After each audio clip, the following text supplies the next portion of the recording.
Encore un mot qui a envahi notre vocabulaire, même si on ne sait pas exactement ce qu'il recouvre. En plus, il n'est pas très facile à prononcer en français. C'est le Bluetooth. Alors le Bluetooth, ça permet à des appareils de communiquer entre eux sans fil.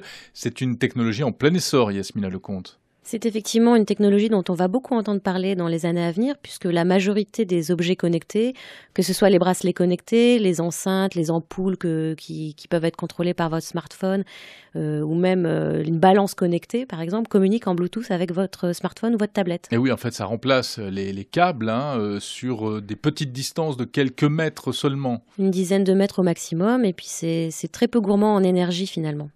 Alors d'où vient ce mot Bluetooth? Ça signifie littéralement dent bleue. La dent bleue. Ça vient effectivement de la Scandinavie, puisque c'est l'entreprise suédoise Ericsson qui est à l'origine de cette technologie. Le mot lui-même, Bluetooth, est un hommage en fait à l'histoire scandinave.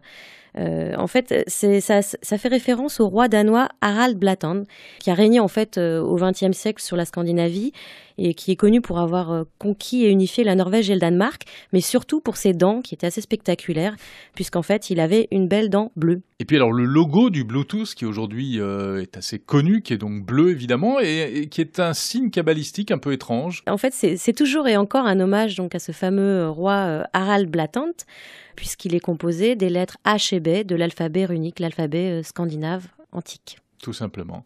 Un logo décliné aujourd'hui dans différentes versions en fonction des différentes générations de Bluetooth, le 2.0, 4.0, etc.